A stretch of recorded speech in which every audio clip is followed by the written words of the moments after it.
Okay guys, Zokuru here, and I always wanted to talk to a larger audience, to more people, about Pokemon and about uh, my analysis or myself. The thing is, as you can hear, my English accent is pretty bad, but today I think I don't really care, and I will just make videos in English. Um, Hopefully my accent will get better as the time goes, and you will be able to understand what I say. And yeah, let's get right into it.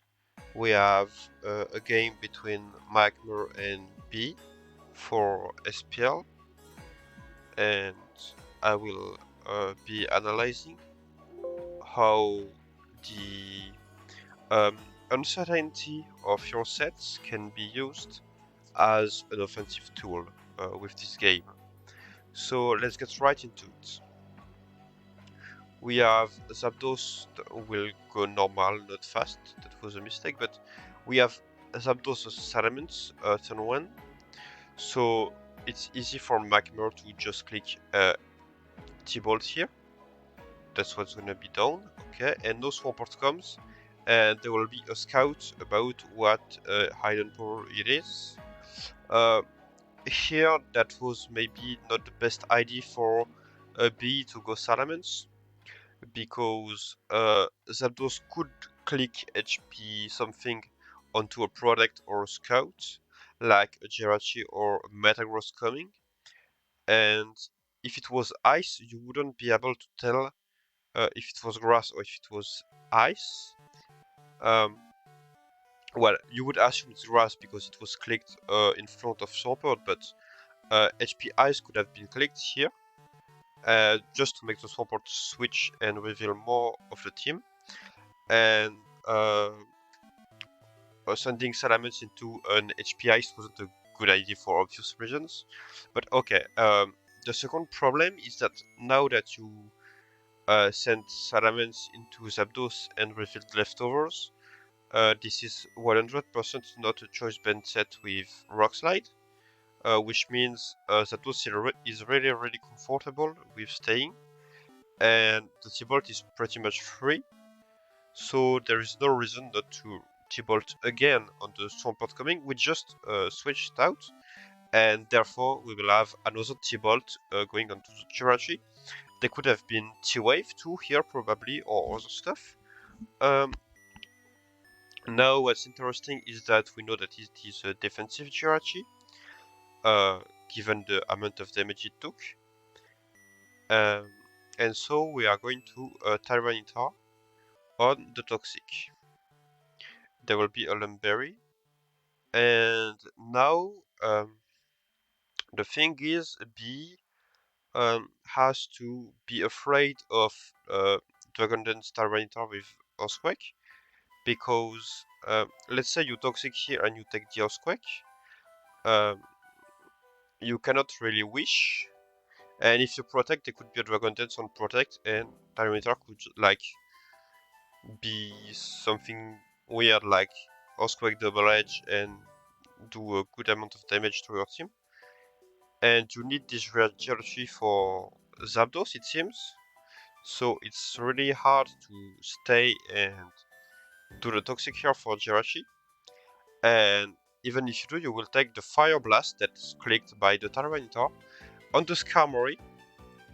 And there will be products on the Fire Blast. And Nobi will try to pivot on Swampert, but it is an HP grass. You don't know that this Tyranitar set, and you have to get out because Fire Blast is really threatening. And so you are going to Swampert, and okay, we'll go Fire Blast, and then I will check if there is HP grass. But now HP grass is clicked right away, and Swampert takes a huge load of damage. And look at the situation now. Mike Moore has Zapdos at 100%, Tyranitar at 100% with no item now, but the Skarmy is half health, the Swampert has a third of his life, The salamence is full, but we saw that it wasn't like really dangerous for the moment. And there is a territory that we know the set of right now. So there is 4 revealed and 2 half-life or less on B side, and we have 2 full life Pokemon on Magmar side. Okay, so Magmar knows what to play around, and B still doesn't know 4 of Magmar's Pokemon, so it's gonna be hard for him to know what he can afford to sack and what he needs to kill, whatever the sacrifice necessary for those skills, because yeah, you don't know what you need Pokemons to deal with later. So okay, let's continue the game. Here there will be products on the HP grass, and no, Magmar knows that B needs to get the fuck out of the way, and there is a pursuit coming. No, Salamence is coming. You have a full health Zapdos, and no, B is in the back. He thinks, oh, I can't switch on the Tyranitar. I will have to click break.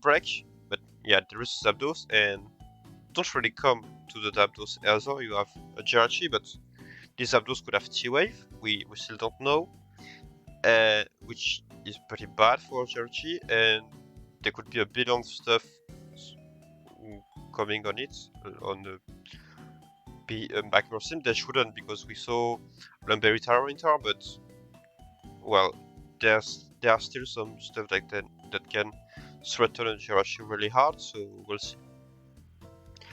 There will probably just be T-Bolt here, that's what B thinks, but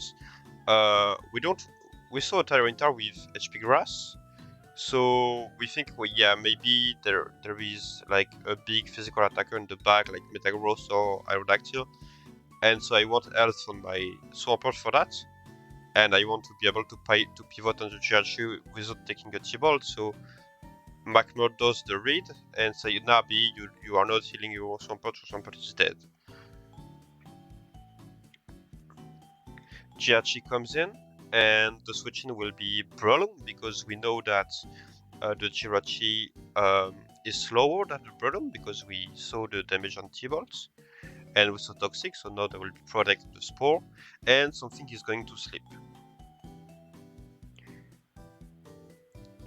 So Skarmory comes on the sack, and now Salamence could come here, but B will choose to go Jirachi on the Focus Punch, and now there will be a very smart play from Magmar. What Magmar doesn't want is this Jirachi to be healed, because it's a problem for Zapdos and a bit for Tyranitar. So the wish, he absolutely doesn't want that to happen. What he also wants is momentum, so what he'll do is he will Focus Punch again, so if there is wish, the Jirachi is dead, but if there is a Fire Punch, or Protect is hard to make because there's 3 unrevealed, and if you go Protect on something, you might be a setup fodder or just be killed. Even if you like, if you want to Protect into Protect, that's really passive and you can't really afford that. So it's as a Focus Punch, trying to maybe catch something and burn it on the switch, or you do Wish. That's probably the 2 main moves you want to do. And if you Fire Punch the Breloom is dead, and Magmar gets the momentum and Jirachi. Yeah, it will be able to click Protect and stuff, but it won't be full health. And if you try to wish, then you're dead, as you can see. No, Salamence comes, and I assume, well, I saw the game, but it's easy to assume Zapdos is coming.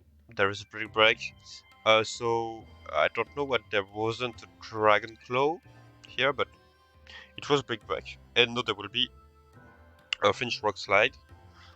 But now Magmar is safe to assume that there is probably no HP grass. So no, that's not it.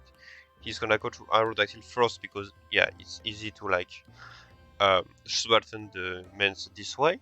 We will see with the damage on Skarmory that it is not choice banded, and we will have continuous rock slides until the Skarmory dies.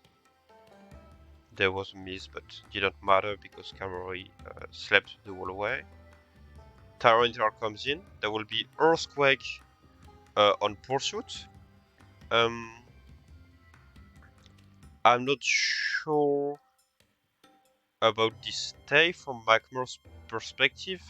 I think the idea was, since Tyranitar thought this Aerodactyl was um, locked on Rock Slide, and he saw a Jirachi and a Salamence, a physical Salamence. I think he assumed that this was probably Pursuit Tyranitar, seeing the team, and he wasn't really afraid of anything like Ice Beam or stuff like that, because since he's a really big threat,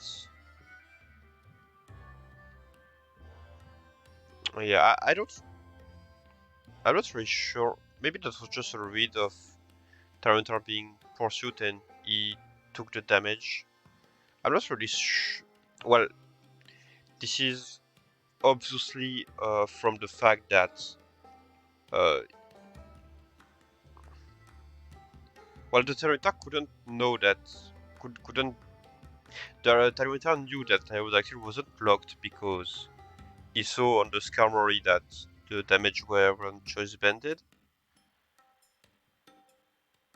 So I'm not sure about that Earthquake. Maybe he just wanted damage on the Tyranitar really hard because the Zapdos is in a good position to do a lot of damage.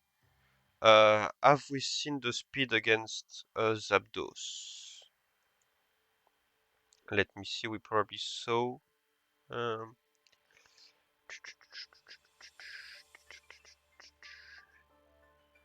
we'll find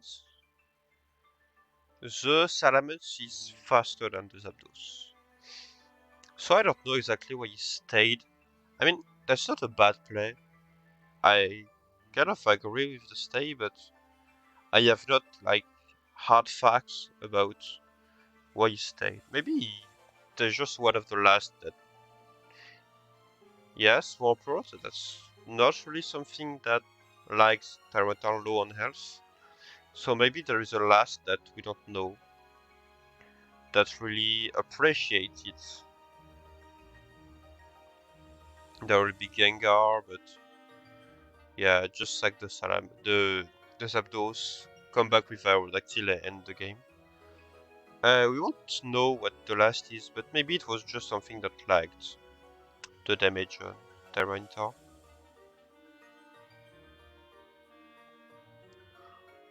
Or maybe he just thought that Tyranitar plus Swampert just won the game, and so he didn't need Aerodactyl, so might as well just get the damage.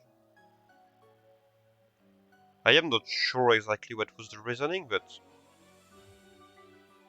yeah, that's the game here. And we saw how the advantage was built by Mike Moore. If we reset the game, we'll see that here was the T-Bolt on Jirachi, which could have been a para, small advantage gained already. Now there is the Toxic.